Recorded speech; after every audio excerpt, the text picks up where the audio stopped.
ఏమండి మీరు ఇంత పెద్ద మోసగాడు అని తెలియదండి నాకు. ఇప్పుడే తెలిసి నువ్వు పెద్ద మోసగాడు అని. నేనేం చేశానే? అయినా నేను నిన్ను మోసం చేయడం ఏంటే? నువ్వు ఇంత పేదవాడివి అని తెలిసే నేను పెళ్లి చేసుకునేదాన్నే కాదు.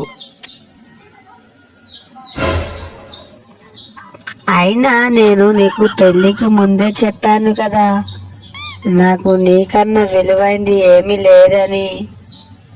నువ్వు తప్ప నాకు విలువైంది ఏది లేదని.